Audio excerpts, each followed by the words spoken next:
Vi har om FN 17's verdensmål, og alle de her mål, de skal nå at blive udført inden 2030. Vi fik mål nummer 13, som er klimaindsats.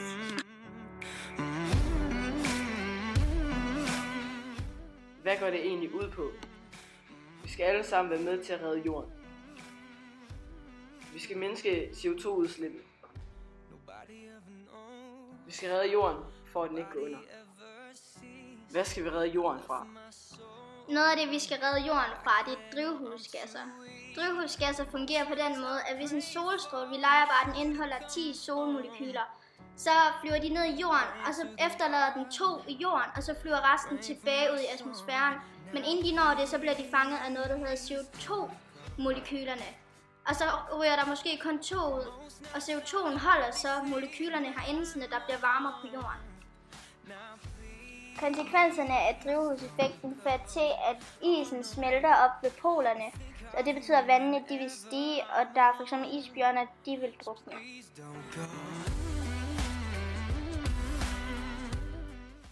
Til dem, som ikke ved, hvad global opvarmning er, fordi det har rigtig meget med det her at gøre, det er, at molekylerne for det der, de danner et skjold rundt om jorden, og det vil så sige, at jorden bliver varmet op indenfra, og derfor begynder polerne at smelte, og så vil haven stige, og derfor starte en ny istid. Og det er det, vi skal finde en løsning på. Det er blandt andet biler, fabrikker og kraftværker og koprutter. Og i forbindelse med vores emne om den globale opvarmning, så har vi været inde i Silkeborg by og interviewe med folk. Yes, vi står nu på Silkeborg Gade, hvor vi skal ud og interviewe på.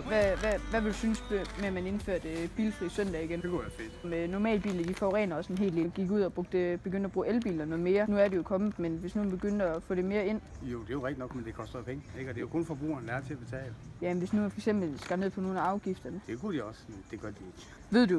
Ved du godt, hvad den globale opvarmning er? Ja. Hvad synes du om den? De sviner for meget. Hvordan vil du hjælpe, hvis du kunne det? Så vil de jo nok begynde at gøre verden til noget af. Hvis nu man indfører bilfri søndag, hvad vil du synes om det? Det vil nok skabe kaos, tror jeg. Det er ikke noget, jeg er stor tilhænger af. Så skal alle bruge offentlig transport, og dem, der arbejder om søndagen, det tror jeg sgu ikke, de vil være glade for. Men tror også sådan noget som elbiler. Tror du, det vil hjælpe en hel del i stedet for at køre i benzinbil eller diesel? Ja, jeg foretrækker klart elbiler, men der skal lige lidt mere på udviklingsfronten de kommende år. Og ved du, hvad den globale opvarmning der er? Ja. Hvad synes du om den? Det er lidt skidt. Hvordan vil du hjælpe? Køb en elbil, tror jeg. Synes I om, hvis man indfører sådan en bilfri søndag igen? Jeg tror, at det vil nok kræve nogle lidt andre ændringer også, for jeg tror, der er ret mange, der også er afhængige af deres biler. Hvad så noget med elbiler? Ja, det synes jeg helt sikkert er en god idé. Ved I, hvad den globale opvarmning er? Ja. Og hvad vil I gøre, hvis I kunne gøre et eller andet for at kunne ændre det her CO2-us? Jeg synes da selv, sådan, jeg er god til at tænke på at slukke lyset, når jeg bruger det, og sortere mit affald. Sådan nogle enkelte ting, tror jeg da selv, jeg er god til at tænke på. Det er fordi, vi har med FN 17's verdensmål, hvis du ved det er. Nej. Nå. Men så har vi noget med klimaet, hvordan man skal hjælpe det. Hvad vil du synes, hvis nu man indfører bilfri søndag? Det vil være dejligt. Der vil selvfølgelig være mindre forurening, men der vil også være mindre støjforurening. Dejligere at være, tror jeg. Ja. Ved du, hvad den globale opvarmning det er? Ja. Hvad er din holdning til den? Jeg tror ikke, vi kan stoppe den helt, men vi kan mindske den meget. Men jeg ved ikke helt, hvordan det skal kunne gøre det. Ja, det er nemlig vores næste spørgsmål. Hvis du kunne hjælpe, hvordan vil du så hjælpe? Bruge mindre ressourcer generelt, men det er jo nemmere sagt end gjort. Og så har vi tænkt på sådan noget som elbiler. Hvis nu man skar ned på afgifterne på dem, tror du så, at der vil flere vil købe dem, fordi det er jo bedre for klimaet og miljøet? Nogen vil nok, men jeg tror ikke alle vil. Men ja, jeg tror ikke, udviklingen i elbiler er kommet langt nok til, at folk gider at bruge dem. Men måske inden for de næste 50 år, så tror jeg, de vil komme mere frem. Ja, tak. Så vil du sige, hvis man indfører et bilfri søndag? Det vil være helt fint.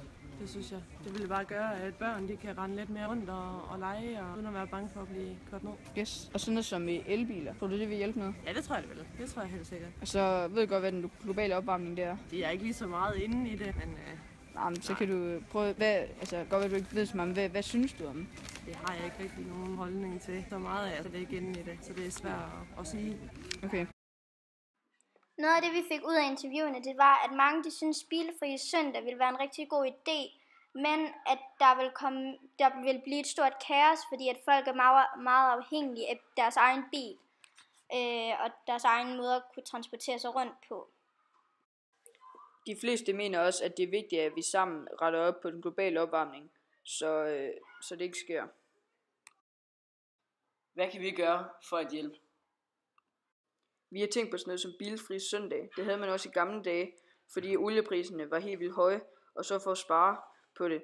Og vi har for eksempel tænkt på det, fordi at bilerne de forurener rigtig meget, og så for at få det ned, så vil man lave bilfri søndag igen.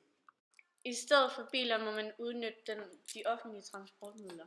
Den 18. september 2016 var der bilfri søndag i København.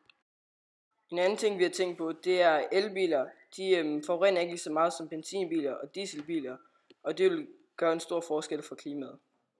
Tusind tak, fordi I så med, og vi håber, at vi sammen kan mindske CO2-udslippet.